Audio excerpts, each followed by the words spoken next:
ada seorang perempuan haid, kemudian haidnya sudah selesai, tapi dia tidak mandi junub, malas mandi junub, ya. Bagaimana hukumnya?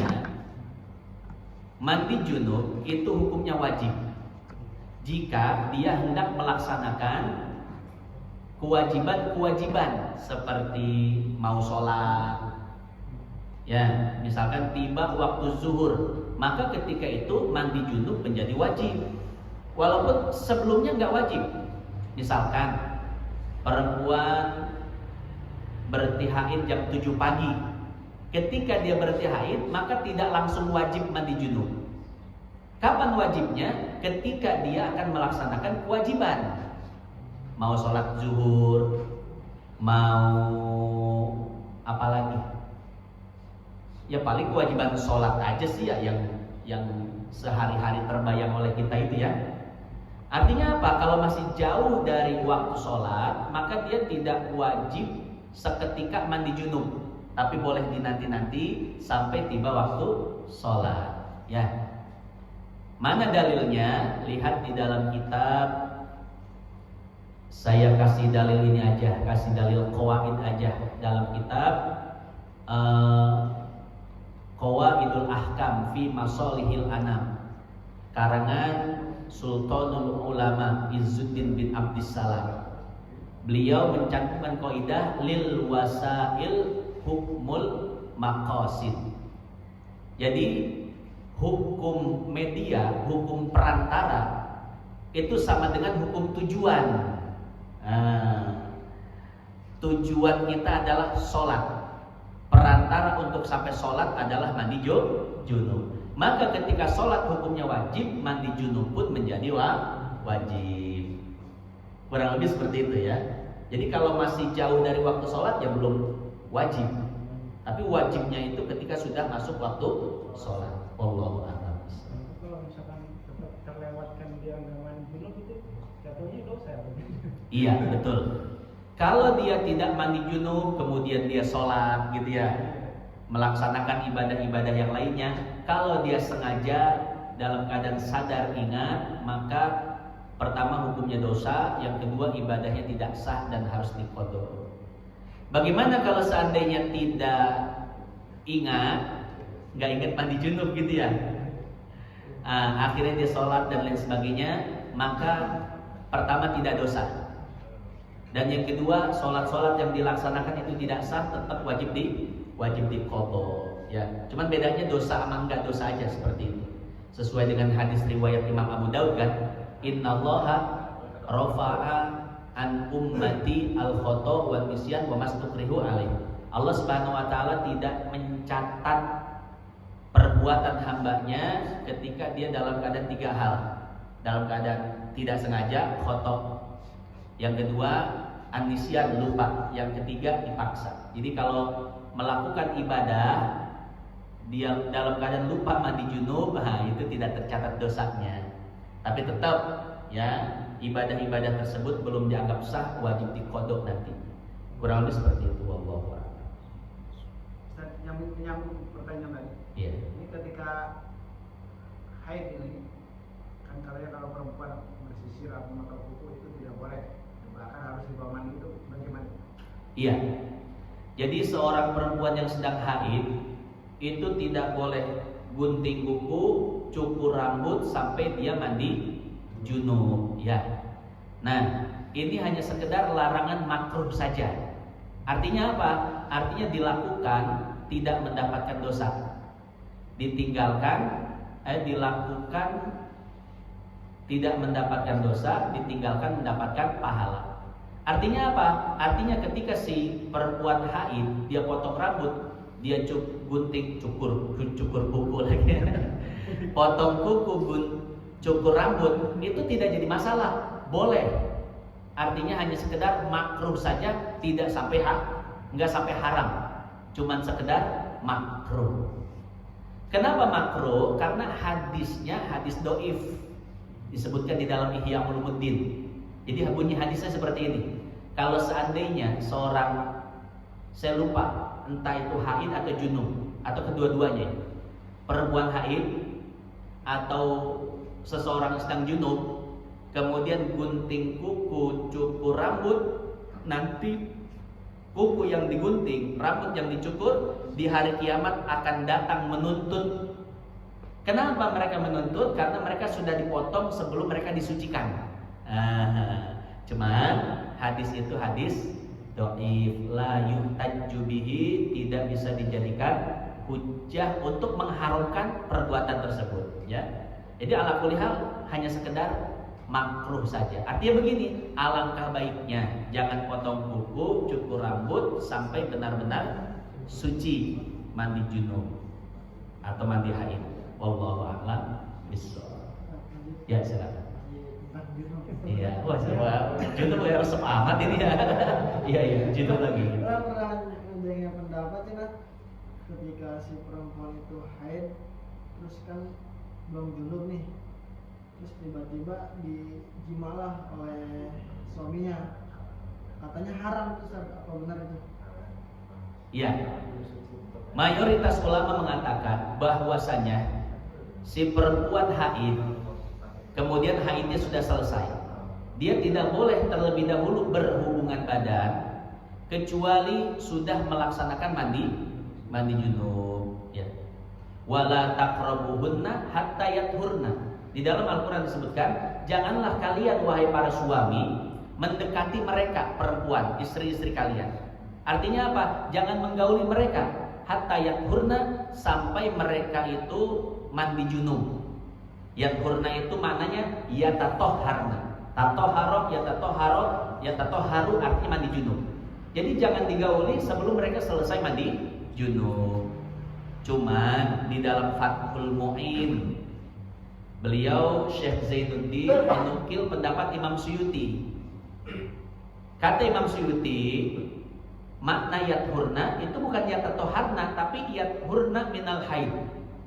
Jangan kalian menggauli istri kalian sampai mereka suci, bukan bersuci, tapi sampai suci saja. Maka kata Imam Suyuti, gak perlu mandi junub dulu, yang penting lap aja, lap, kemudian Bismillah, Allahumma barik lana fi ma razaqtana. Itu kata Imam Suyuti, ya. Jadi mayoritas ulama mengharamkan, tidak boleh sampai si perempuan mandi junub. Tapi Imam Suyuti mengatakan boleh, yang penting sudah suci dari haidnya. Rek makan mana kira-kira? Tergantung situasinya. Wallahu a'lam bishawab. Ngelapnya pakai tisu basah. Biar higienis. Ya, silakan. Ya, silakan. Ini tadi masalah junub Junub lagi ya. Iya, kayak pengalaman semua sih ini ya, junub ini ya. Silakan. Tadi saya pernah dengar riwayat ada seorang ulama yang mukul imam sudah sholat subuh tuh. Pas dia sholat subuh dia mengatakan bahwa dia junub, dia sebagai imamnya. Kalau imamnya kan tadi harus mengulang sholatnya, makmumnya hukumnya gimana juga? Iya. Jadi ada satu kasus ya, si imam junub. Jadi mungkin si imam ini semalam hubungan badan atau mimpi basah, kemudian dia lupa, langsung ke masjid jadi imam, ya gitu ya. Nah sementara si imam ini benar-benar lupa gitu ya. Yang sadar siapa? Yang sadar makmumnya kasyaf. Ya, tegurlah, mam. Saya ngelihat ente kayaknya ya gimana ya, junub ya. Iya saya itu tahu, ini baru ingat. Ini udah selesai di sholatnya nih. Nah, si imam tentu dia harus mengulangi sholatnya. Pertanyaannya, bagaimana si makmum? Apakah mereka harus mengulangi sholatnya atau tidak? Nah, tergantung si imamnya.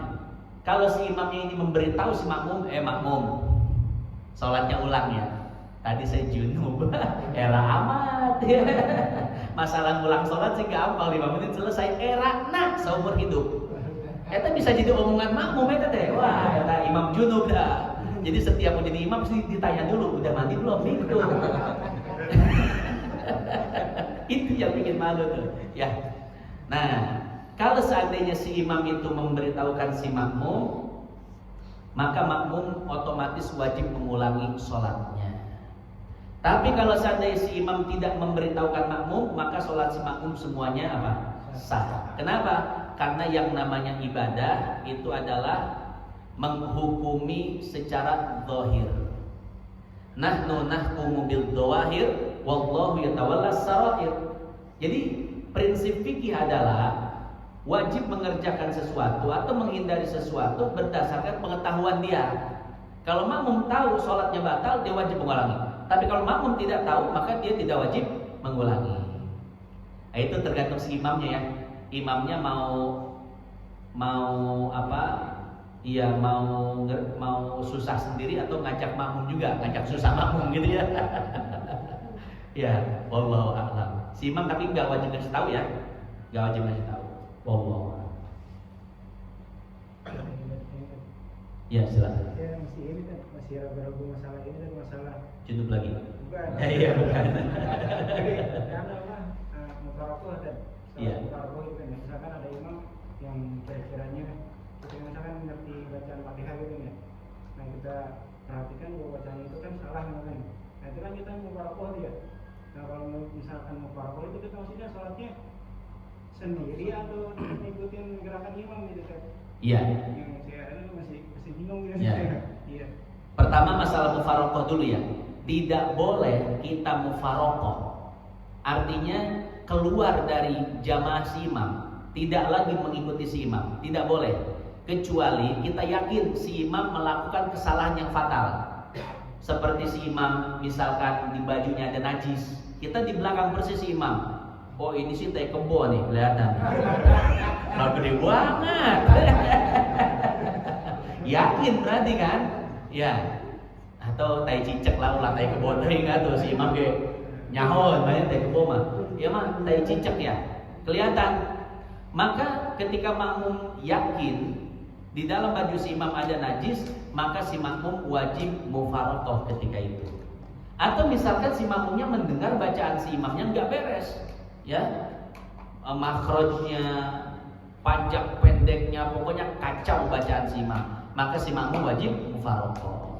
Pertanyaannya begini, ketika kita mufarokoh, apakah kita harus sholat sendiri tanpa mengikuti si imam, atau kita karena nggak enak sama si imam, akhirnya kita nyamain gerakan si imam? Begitu ya, boleh atau tidak? Nah hadirin jamaah yang dimuliakan Allah, dilihat dulu. Kalau seandainya ternyata rokaat kita sama dengan rokaat si imam, maka ketika itu kita boleh menyamakan. Cuman jangan sampai niat mengikuti ya, sudah niat mufarokoh, tapi karena gak enak akhirnya menyamakan. Tapi kalau seandainya rokaatnya beda, imam rokaat kedua, dia rokaat pertama, nyamain batal sholatnya. Karena apa? Karena peraturan dari gerakannya itu beda, ya. Kurang lebih seperti itu ya. Cuman kalau bisa jangan nyamain, ya. Beda aja sendiri, yang lain ikut imam, dia sendiri nih, padahal di belakang imam persis. Yang mantap begitu. Biar nanti orang nanya kenapa, ya tinggal bilang imam batal, bacanya gak bener. Wah, pasti banyak musuhnya tuh.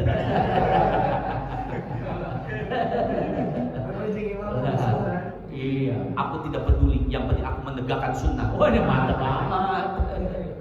Ya, ahli sunnah. Nah, jadi seperti itu ya.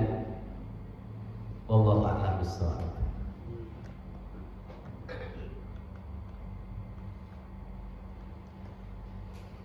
Ya cuma nanti di murojaah lagi di dalam kitab Busyrul Karim.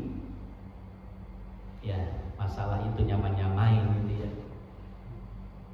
Wallahu a'lam, sampai sini dulu. Kita tutup dengan mengurangi suratul Fatihah. Mudah-mudahan yang sedikit ini manfaat, jadi tanggungan kita di akhirat. Yang sedang sakit Allah angkat penyakitnya, yang sedang sulit Allah mudahkan urusannya. Allah jadikan keluarga kita sakinah mawaddah warahmah, anak cucu kita soleh-solehah. Yang belum ada jodoh, mudah-mudahan Allah dekatkan jodohnya. Kalau tidak hari ini, mungkin minggu depan. Tidak minggu depan, kita mah lagu itu mah. Ya, bil qabul sirri asraril Fatihah. A'udzubillahi minasyaitonir rajim. Bismillahirrahmanirrahim. Alhamdulillahirabbil alamin. Ar-Rahmanir Rahim. Maliki yaumiddin. Iyyaka na'budu wa iyyaka nasta'in. Ihdinas siratal mustaqim. Shiratal ladzina an'amta 'alaihim ghairil maghdubi 'alaihim waladdallin. Amin. Allahumma taqabbal minna salatana wa siyamana wa qiyamana wa ruku'ana wa sujudana wa tasbihana wa tamim taqsirana ya Allah ya Arhamar Rahimin. Wa sallallahu ala sayyidina Muhammad an-nabiyil ummi wa ala alihi wa sahbihi wa sallam. Alhamdulillahi rabbil alamin. Subhanakallahumma wa bihamdik nasyhadu an la ilaha illa anta nastaghfiruka wa natubu ilaik. Assalamu alaikum warahmatullahi wabarakatuh. Ya Rabbana tarafna bi annana qatarafna wa annana asrafna ala laqad fatub alaina tansil li kulli awba wastur lana al-awrati wa aminir rawati waghfir li walidina rabbi wa mauludina wal ahli wal ikhwani wa sairil wa kulli dhi mahabba au jiratin wal muslimina ajma'in.